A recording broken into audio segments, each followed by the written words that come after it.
Salut sportif, c'est Goulven Tristan, vainqueur à 4 reprises de la Coupe du Monde Ultra Triathlon 2016, 2022, 2023, 2024 et je te souhaite la bienvenue sur ma chaîne YouTube Monsieur Performance. Jingle.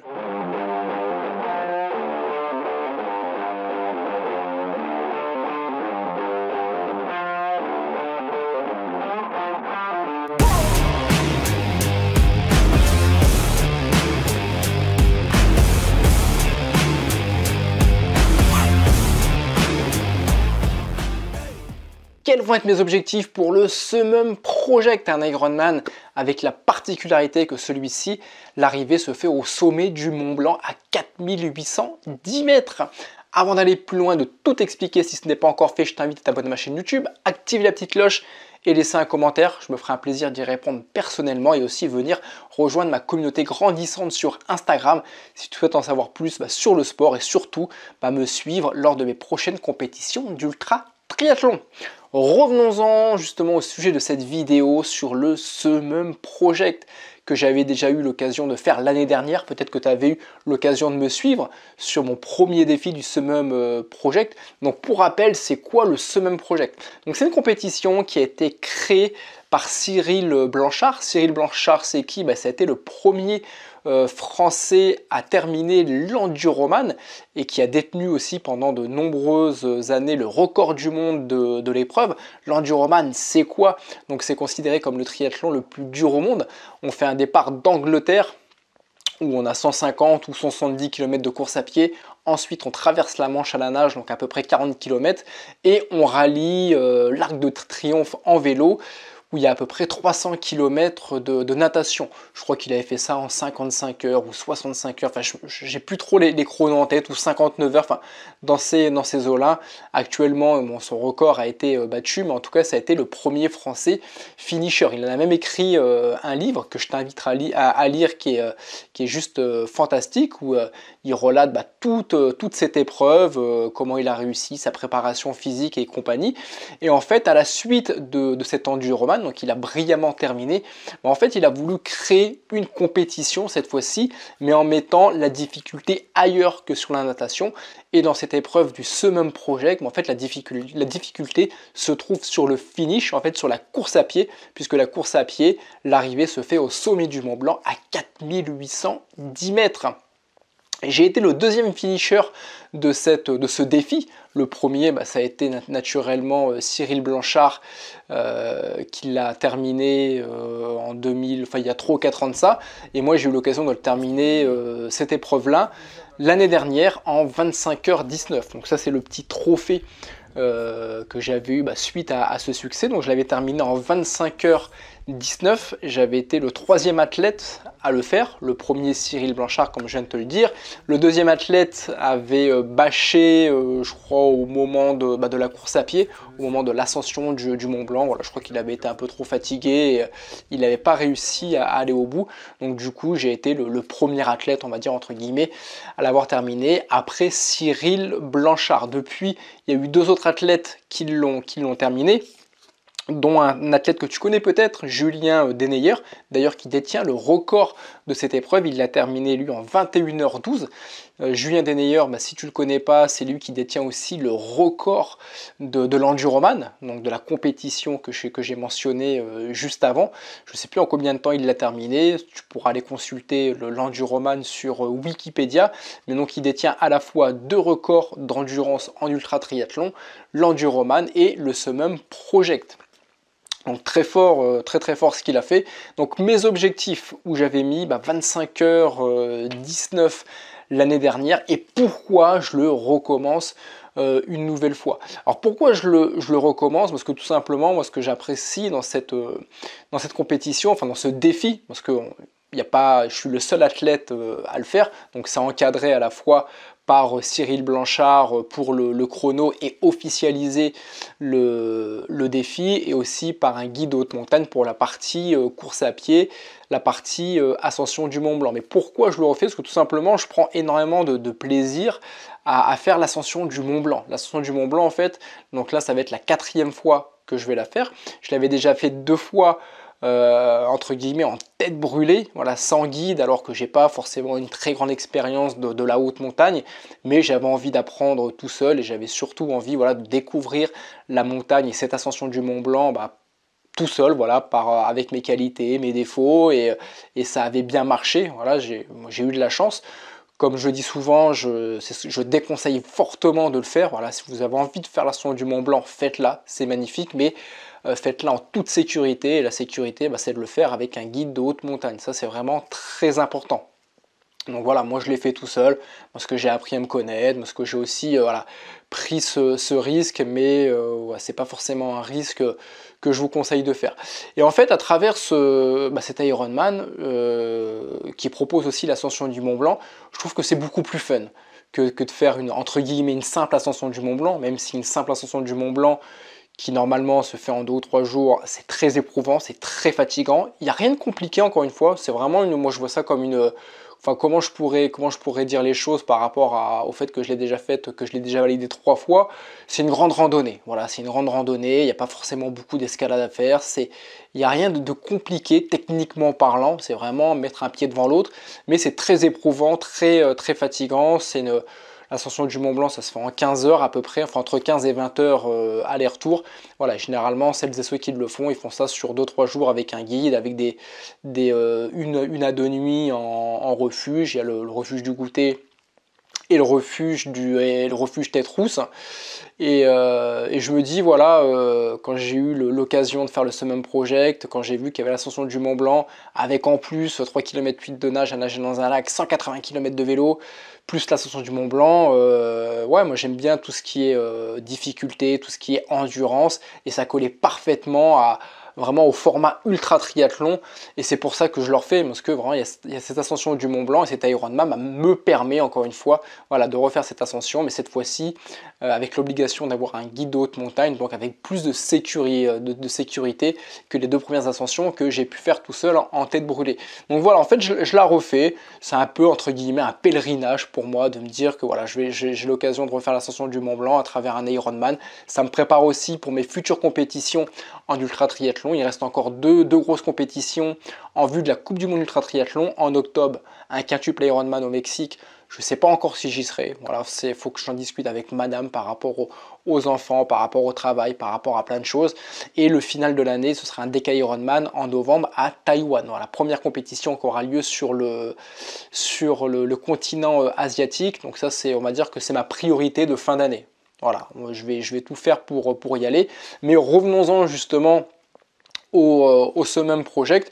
Donc maintenant que tu sais ce que c'est un peu cette compétition, pourquoi je la refais, il y a aussi des objectifs. Voilà, moi avant chaque compétition, je me fixe des objectifs.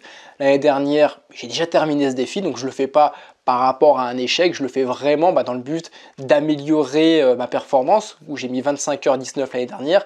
Mais alors très content, très content de l'avoir terminé. Encore une fois, je t'invite vraiment à voir cette vidéo. Elle est dans le fil d'actualité. Dès que tu tapes Monsieur Performance sur YouTube, tu tombes directement sur cette vidéo, elle est vraiment magnifique. L'année dernière, j'avais amené avec moi un caméraman professionnel qui m'avait accompagné jusqu'au sommet du Mont Blanc. J'ai un ami aussi qui m'avait filmé, Guy, sur la partie natation, la partie vélo, et ensuite Bertrand qui avait filmé aussi la natation, la partie vélo, lui avait complété aussi avec l'ascension du Mont Blanc. C'est vraiment un reportage qui est vraiment remarquablement bien fait, qui m'a coûté très cher.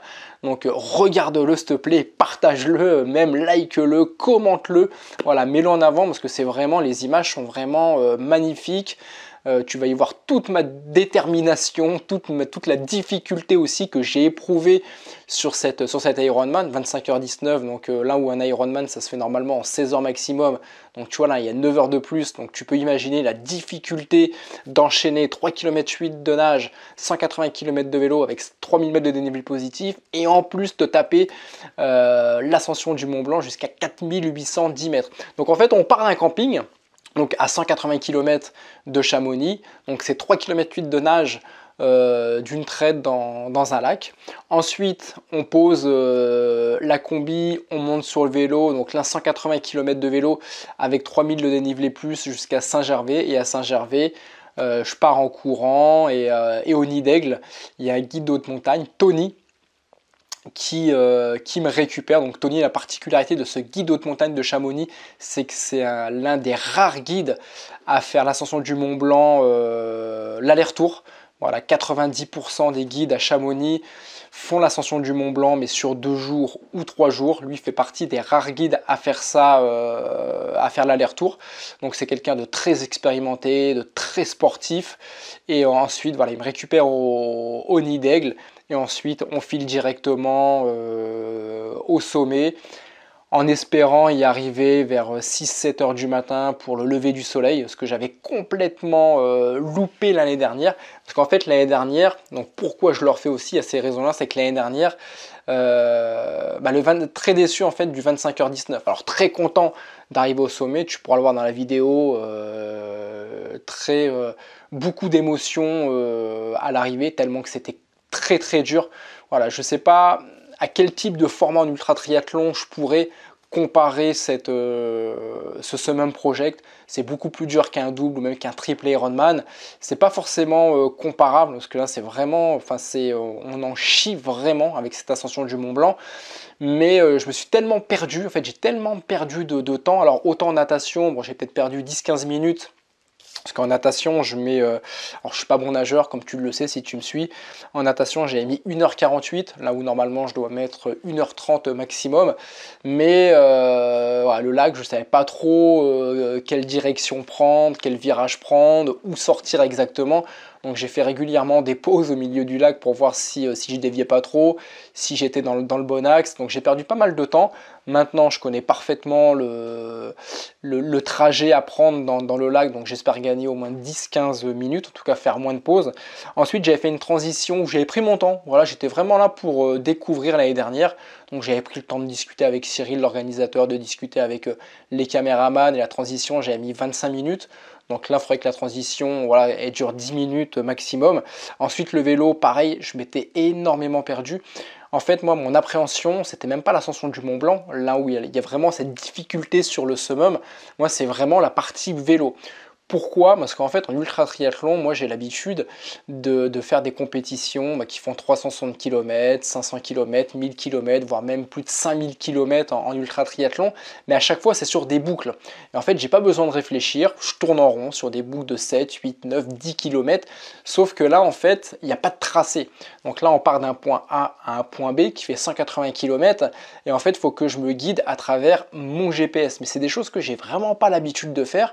Et il y a déjà la difficulté du parcours à gérer avec les montées, se ravitailler, se concentrer sur soi-même, sur son souffle. Il y a la difficulté du trafic, parce qu'il y a quand même beaucoup de trafic, donc il faut faire attention au trafic, aux voitures, et aussi la difficulté d'être à la fois concentré sur son GPS, voilà, de ne pas rater la route, de sortir au bon embranchement, au niveau du rond-point et tout. Et l'année dernière, le GPS déjà m'a fait des petites farces. Où à plusieurs reprises j'ai dû faire demi-tour. Il y a aussi il y a eu des travaux, des routes qui étaient barrées. Donc j'ai dû faire pas mal de demi-tours et compagnie. Et ça m'a énormément agacé l'année dernière. Et j'ai dû perdre, je sais pas, 1h30. Peut-être entre 1h30 et 2h30 à vélo, à tourner en rond, à revenir en arrière, à chercher ma route.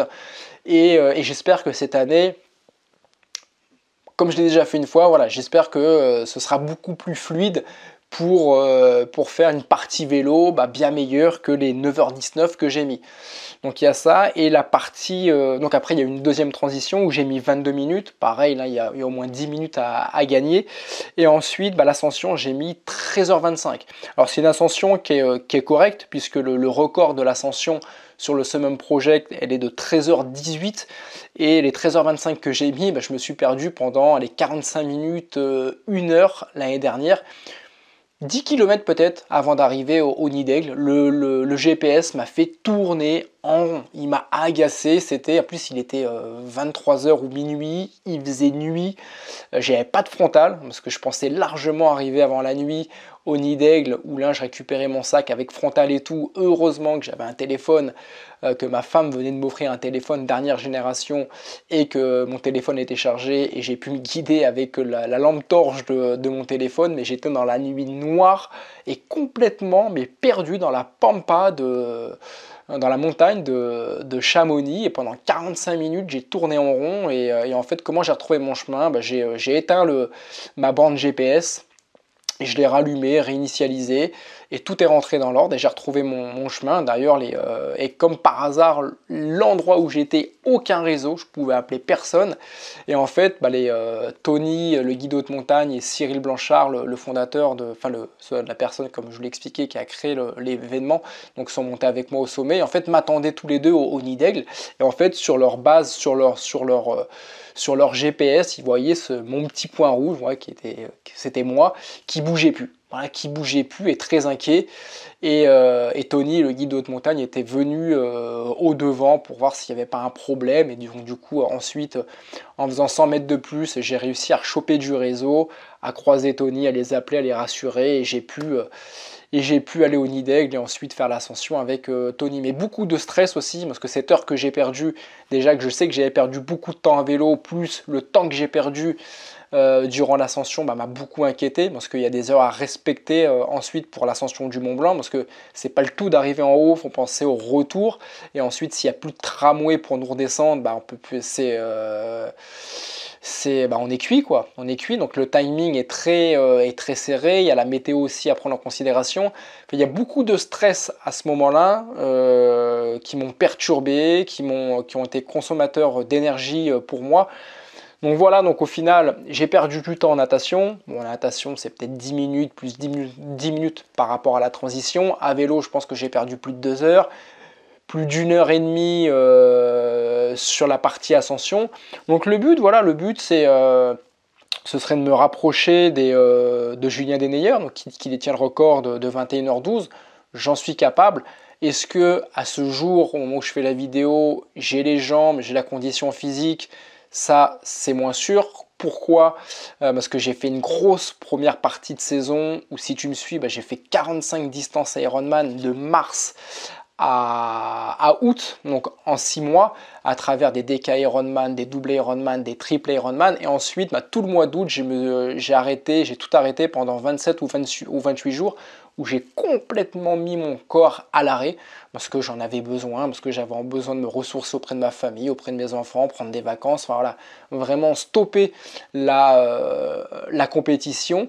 Et du coup, il me restait que 2 semaines, à partir du moment où j'ai repris tout doucement l'entraînement, il me restait que 2 semaines avant l'échéance du Summum Project, et redémarrer la machine après 27-28 jours d'arrêt total.